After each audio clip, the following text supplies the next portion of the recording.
শুভ দুপুরবেলা। অশেষ ধন্যবাদ জানাচ্ছি আমাদের আলোকিত মানুষ হিসেবে এখানে উপস্থিত আছেন আমাদের কাকা। কাকা, আপনার নামটা একটু বলবেন। আমার নাম মোহাম্মদ আজিজুল হক আজিজ।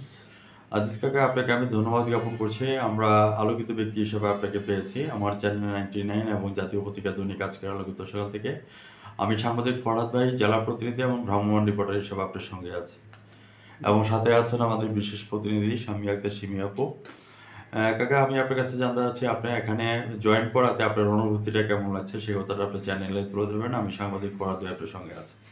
আমি আপনাদের অসংখ্য ধন্যবাদ, কারণ অনেক সময় আমাদের যে সুখ দুঃখ এটা সবার সাথেই সরাসরি বলা যায় না, তবে আমাদের মিডিয়ার মাধ্যমে অনেকে সবাই শুনতে পারি, জানতে পারি।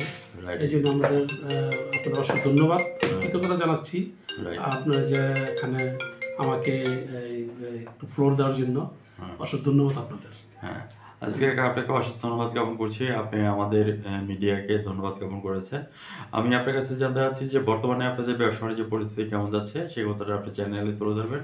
সম্মানিত আজিজ কাকা, আসলে ব্যবসার প্রস্তুতিটা খুব খারাপ অবস্থা, মানে বর্তমানে অবস্থাটা আর কি। কারণ এই এখন আমরা যেভাবে ব্রিকফিল্ডগুলি যেগুলি আছে, প্রথম যে শুরু লগ্ন থেকেই বলি যে প্রথম একেবারে আরো 20-25 বছর আগের কথা, 25 বছর আগের যারা ড্রাম চিমনি ব্যবহার করতো, ড্রাম চিমনি পরিবেশ দূষণ করতো, খুব খারাপ করতো। তখন সরকার আপনার এই ঘোষণা দিল চিঠির মাধ্যমে যে যদি ফিক চিমনি করা হয় 120 ফুটের, তাহলে আপনারা লাইসেন্স পাবেন।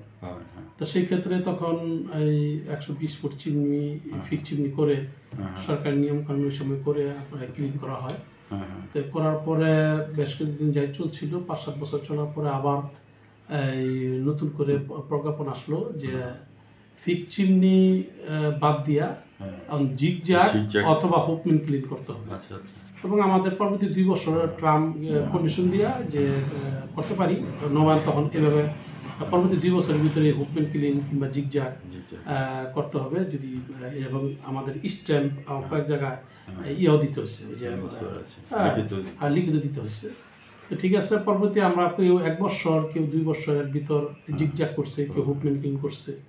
তো আমরা জিগজ্যাগ ক্লিন করে ডে বাই ডে আমরা পরিবেশ ছাড়পত্র, ডিসি লাইসেন্স, আমাদের যে বিএসটিআই, কলকারখানার লাইসেন্স, ফায়ার সার্ভিস, এভরিথিং যত বই আছে এগুলি সবই আমরা করছি। এবং ডে বাই ডে পরিবেশটি প্রতি বছর করা হতো। তো আমরা সেভাবে চালায় আসতেছিলাম। এবং ইদানিং এই বিগত মানে আমার বিগত 2 বছর যাবৎ যেটা হচ্ছে যে জিগজ্যাগের পরিবর্তে ব্লক ইটা করতে হবে। তো ব্লক ইটা করতে হবে, ইট ভাটা বন্ধ করে দিতে হবে, কিংবা এই ধরনের কথা। কেন এটা পরিবেশ ছাড়পত্র নবায়ন করে না করার কারণে যে পরিবেশ দূষণের একটা ব্যাপার, এই ধরনের কথা বলে। কিন্তু আসলে আমি আমার বাস্তব জীবনে যেটা দেখছি, ড্রাম চিমনি যেসব পরিবেশ দূষণ করতো সেটা ফিক চিমনি আরো কম করছে।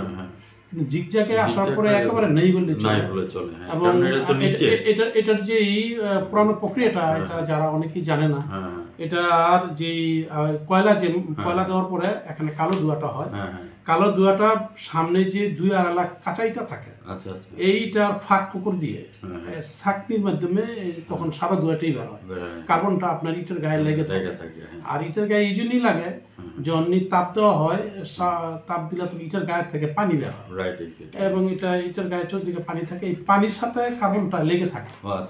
এই জন্য আরো সুন্দর যে সাদা ধোঁয়াটা বের হয়। এবং এটার মান খুব সম্ভবত আমরা যেটা পরবর্তীতে যেটা দেখছি যে 8% বা তার একটু বেশি, কম বেশি পরিবেশ দূষণের মাত্রাটা রয়েছে।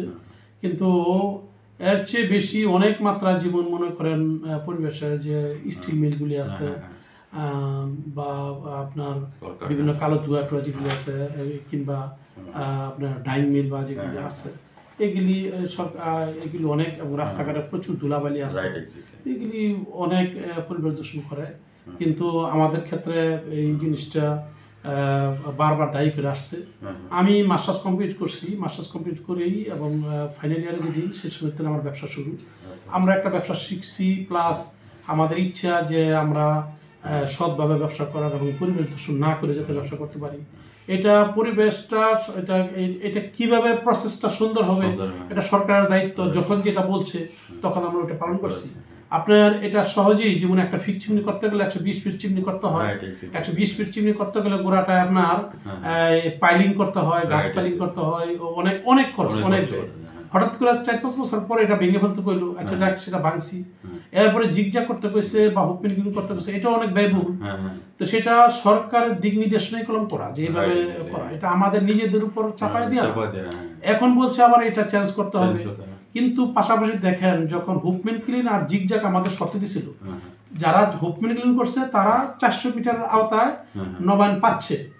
400 মিটার আওতায় নবায়ন পাচ্ছে। 400 মিটারের বাইরে আপনার স্কুল থাকতে হবে বা অন্য যে কন্ডিশনগুলো এগুলি থাকতে হবে। কিন্তু আমাদের ক্ষেত্রে বিশেষ করে যারা জিগজাগ করছে তাদের ক্ষেত্রে 1 কিলো রাখছে। কিন্তু এটা বৈষম্য। আমাদের যে সময় চিঠি দিচ্ছে, যে সময় আমাদের আবেদন বলছে, সে সময় এই শর্তগুলি আমাদের যদি ব্যতিক্রম করতো তাহলে হয়তো আমরা অন্যভাবে এটা করার চেষ্টা করতাম। এখন যে অবস্থাটা জিগজাগ করছে সরকারের যে অন্যান্য কারণে তারা যে সমিতি দিছে, আমরা এখন আমাদের যে কেন্দ্রীয় যে মালিক সমিতি আছে বা যারা রয়েছেন, তারা বর্তমান যে সরকার আছে যথেষ্ট হেল্পফুল এবং বাস্তবধর্মী আমি মনে করি। এবং তারা হঠাৎ করেই যাচাই বাছাই করেই একটা ব্যবস্থা নেয়। যার জন্য আমাদের যেই বাংলাদেশি প্রস্তুতকারী মালিক সমিতি ফিরোজ হায়দার খান সাহেব, উনি আমাদের যে পরিবেশ উপদেষ্টা মাননীয় আপনার রেজনা হাসান, ওনার কাছে ওনার উপস্থাপনা পেশ করছে যে আমাদের জিগজাগ তো আপনাদেরই ওটার পর আমরা একটা ব্যবসা একজন কয়বার পাল্টায়। হ্যাঁ, এটা তো অনেক ব্যবসার অনেক ক্ষয়ক্ষতি হয়। আপনারা আমাদের অনেক এই মুহূর্তে যদি ব্যবসা ব্রিকফিল্ড বন্ধ করে দিতে হয় বা অন্য করতে হয়, তাহলে আমাদের যে মানুষের সাথে ব্যবসা করতে যে 8-10 কোটি টাকা বা অনেক টাকাই মানুষের কাছে দেনা পানা রয়েছে। আমরা অনেক সময় লোন উঠাইছি, এটা নিয়ে অনেক দায়বদ্ধতা আছে। আপনারা দেশের ভিতর আগে কাজ করেন, ফিক চিমনি যারা নিয়ে এখনো সরকার মানে নাই, ফিক চিমনি এটারে আপনারা বাদ দেন। যারা ড্যাম চিমনি আছে তাদেরকে আগে বিতাড়িত করেন। আপনার সিটি কর্পোরেশন অথবা পৌরসভা যেগুলি আছে সেগুলিও আপনারা মানে বাদ দেন। অথচ ওইগুলি দিব্যি চলছে, এটা চলছে বিভিন্ন অসৎ অফিসারদের ছত্রছায়ায় চলছে। কিন্তু এগুলি করেন আর যেটা মাইনে চলছে তাদের উপরে এই প্রেশারটা আপনি ওইগুলি শেষ করেন, তারপর আমরা এটা ধরেন। আর হুকম্যান ক্লিন যেহেতু 400 মিটার মানে এর ভিতর দিচ্ছেন, আমাদের জিগজাগ 400 মিটার ভিতর দিতে হবে। কারণ আমরা আপনাদের প্রজ্ঞাপন মেনেই আমরা এইগুলি করছি। আর তারপরও আপনারা ডে বাই ডে আপনারা এটা যদি আরো কোনো চেঞ্জ করতে হয় করবেন, আমরা চেষ্টা করবো আপনাদের সাথে কথা বলার জন্য। কিন্তু একটা ব্যবসা বন্ধ করে দেওয়া এটা কোন জিনিস? আচ্ছা, এখানে যে ব্রিকফিল্ডের যে কথাটা বলছে যে মাটি ব্যবহার করা হয়, যে ব্লক ইট ব্যবহার করেন, আসলে আপনারা আমি প্রশ্ন করি, ব্লক ইট দিয়ে তো কণা হবে না। তো কণা না হলে আপনার এই কলাম তোলা যাবে না, সাপ দেওয়া যাবে না। ব্লক ইট দিয়ে চললে শুধু পার্টিশনটা চলবে। এখন তারপরে দেখেন এই ব্লক ইটটার র মেটেরিয়ালস যেটা, এটা বাংলাদেশের নাই। আপনার এটা সিলেট বালি ইন্ডিয়ার বা অন্য দেশের, কিংবা পাথর এটা বাইরের দেশের। সিমেন্ট যেটা লাগে, সিমেন্টও এটা বাইরের। ক্লিংকার যেটা নিয়ে আসে বাংলাদেশে প্রসেস করে, মানে এই পুরো কাঁচামালটাই বাইরে থেকে নিয়ে আসতে হলে কি ডলার দিয়ে নিয়ে আসতে হবে, অন্যান্য নিয়ে আসতে হবে। আমাদের বাংলাদেশের প্রচুর চরম অর্থনীতির একটা মন্দা যাবে, নিজেদের টাকা নিজেদের ডলার এটা বাইরে চলে যাবে। মাটিটা সেই পক্ষান্তরে এই ব্লকটা আপনার যদি একটা দেওয়াল করা যায়, সেটার মধ্যে সহজে আমরা যেমন ব্রিক্স কেটে একটা পানির লাইন, একটা গ্যাসের লাইন, একটা ইলেকট্রিক লাইন নিতে পারি, কিন্তু ব্লকটা কলম সহজে কেটে নেওয়া যায়। এটা অনেক পূর্ব পরিকল্পিত করে তারপরে নেওয়া লাগে। একটা ব্লক ইট কাটা শুরু করলে ব্লকটা ফেটে যায়, তারপরে এটা সিমেন্টের অ্যাকশন যে কদিন থাকবে সেই কদিন এটা ব্লকটা থাকবে। এবং একটা ইট দেখেন আপনি 1 নম্বর ইট পিকেটের যেগুলি 250-300 বছরেরও মানে পরও এগুলি ব্যবহার করা হচ্ছে। আপনি পুরান আমরা জমিদারি প্রথার যে ব্রিজগুলি আমরা দেখেন, ইটগুলি কলম কণা করে ব্যবহার করতে পারতেছে। অর্থাৎ গরিব মানুষ যারা আছে তারাও ইট মেঝেতে ইট পিছাইয়া ওয়াল ইট দিয়ে টিন শিট করে করতে পারতেছে। এবং এটা সহজলভ্য। রাইট। মাটিটা আমরা যদি ব্যবহার করি সাধারণত নদীর যে পলিমাটি সেটা আছে, আমাদের মজ্জা পুকুর আছে, যেখানে অকৃষি কথাটার অর্থ হইল অনাবাদী জমি, অনাবাদী সমগ্র হলো এই কমপক্ষে যে ফসল দুইবার হবে না, মানে দুইবার যদি না হয় এক বছরে, তাহলে সেটি অনাবাদী বা অকৃষি বলা হয়, একবার এটা আসে না।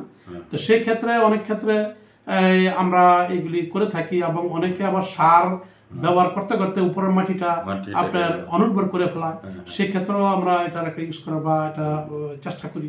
তবে আর বালি, মাটির সাথে বালিও আমরা মিক্সার করি, দেশি বালু যেটা মিক্সার করে আমরা মাটিটা তৈরি করি, এবং এই ইটটা দিয়ে আপনার এই যে কলাম, বেস, আপনার ব্রিক্স, ছাদ, এগুলি আমরা করতে পারি। যদি ব্লকটা করা হয় তাহলে বড় কাম হলে ছাদ কলাম করতে হলে পাথর কিনতে হবে, পাথরটা দেশের বাইরে, এবং একটা বিল্ডিং এর ওজন বাইরে যায়, ওজন বাইরে দিলে রড বেশি লাগবে। তো আমি মনে করি ব্রিক্স দিয়ে একটা বিল্ডিং করলে যতটুকু খরচ হইব তার চেয়ে ওই পরিমাণ যদি আপনার ব্লক এবং পাথর দিয়ে করতে যায় তাহলে 10 গুণ খরচটা বেশি পড়বে। তো এইসব ক্ষেত্রে অনেক প্রভাব পড়বে। আমি এটা আসলে একটা চক্রান্ত চলছে। আপনার আমাদের অবস্থানটা, আমাদের ভৌগোলিক অবস্থানগত কারণে আমাদের ইটের বিকল্প নেই, এবং যারা ব্লক ইট মানে অনেকে আমাদের অনেক ব্রিক ফিল্ডের মালিক ভাইয়েরা ব্লক ইট করছে, ব্লক ইটের জন্য কারখানা দিছে, এইগুলি দেখা গেছে 2-3 বছর চালায়া, অর্থাৎ এইগুলি আইসিইউতে আছে। এই ব্যবসাটা অত্যন্ত নাজুক পর্যায়ে আছে, এই ব্যবসা অনেকে বন্ধ করে দিচ্ছে, এবং ম্যাটেরিয়ালস যেগুলি মেশিনারিজ এগুলি আপনার ওই যে ওজন হিসাবে, কেজি হিসাবে বিক্রি করছে, স্ক্র্যাপ হিসাবে বিক্রি করছে। তো অর্থাৎ ব্লক ইটটা আমাদের এলাকার জন্য, আমাদের ভৌগোলিক অবস্থান করার কারণে সুইটেবল না। এটি দরকার সৌদিতে, যেখানে পাথর আছে, বালি আছে, সবসময় আমাদের এখানে মাটি এবং দেখেন যেটা নিয়ে পুকুর করা হয়, এই মাটিটা কলম ড্রেজিং করে মাটিটা ব্রড করে ফেলতেছে। আপনার নদীর মাটিটা ড্রেজিং করে বালুটা যায় কই, বালুটা কলম এখানে ব্যবহার হচ্ছে। আর যদি বালি যদি ড্রেজিং না হয় তাহলে আপনার নদী আরো চর পড়ে যাবে, যে বন্যা, নদীতে তখন পানি, আর নদীতে যাবে না, পানি যাবে মানুষের গরমের উপর দিয়ে। তো এখন আমি মনে করি ব্লকটা একটা চক্রান্ত, বা এটা চক্রান্ত করে এটা করা হয়েছে। তবে এটার আমাদের যে পরিবেশবাদী উনি 10 সদস্যের একটা বিশিষ্ট কমিটি গঠন করে দিয়েছে, যে জিগজ্যাগটা আসলে কোন পর্যায়ে আছে, এটার একটা প্রক্রিয়া দিন আছে। ইনশাল্লাহ আমরাও চাই যে দেশের কাজে, দেশের সেবায় আমরা নিয়োজিত থাকি। আমরা অনিয়মের ভিতর কাজ, আমরা ব্যবসা করতে চাই না, কেউ আমাদের খারাপ ভাবুক সেটাও চাই না।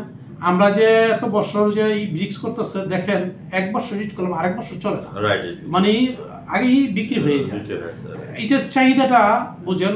আর বর্তমানে একটা ব্লক যেই দাম পড়ে তার চেয়ে 3 গুণ কম দাম হলো ইটা, হ্যাঁ, সেই এবং সহজলভ্য প্লাস টাকা, এসব কারণে চলে। কিন্তু বর্তমানে আমাদের এই বিভিন্ন বর্তমানে যে উন্নয়নের যে বিষয়টা, আপনার নতুন সরকার আসছে, তারা তো সংস্কার নিয়ে ব্যস্ত, এবং শুনতে পাইছেন যে দেশের যে অর্থনৈতিক যে অবস্থা, সেসব কারণে আমার যে উন্নয়নমূলক কাজ স্থবির হয়ে গেছে। এইসব কারণে আমরা এই ইটভাটার বর্তমান যে ব্যবসা খুব খারাপ অবস্থায় আছে, আমরা আসলে ভালো অবস্থানে নেই। এবং অনেক এবছর দেখা গেছে অনেক এই যে আমরা যে দাদন দিই, অগ্রিম টাকা দিই, আমাদের 70% টাকা ব্রিক ফিল্ডে পাড়া দেওয়ার আগেই তারা বাসায় নিয়ে যায়, এবং এই টাকাটা নিয়ে আপনার এই বাড়ির ভিতরে কেউ এই যে বাছুর কিনে, যে গরু বা দুধের গরু কিনে, কিংবা গরুর সম্পত্তি কটে রাখে, এগুলি বাড়ির বউরা কাজ টাজ করে তাদের উন্নয়নের জন্য কাজ করে, পুরুষরা এখানে এসে পড়ে, এখানে এসে কাজ করে। এখন এই যে দেশের যেই যারা কিছু আমলিক সমর্থিত আছে, কিছু বিএনপি সমর্থিত বা জামাত বা যেটাও কেউ দল তো করে, তো দল চেঞ্জ হওয়ার কারণে অনেকে মনে করেন আমল বা অনেক এই সমর্থনের লোক অনেক পলাইছে।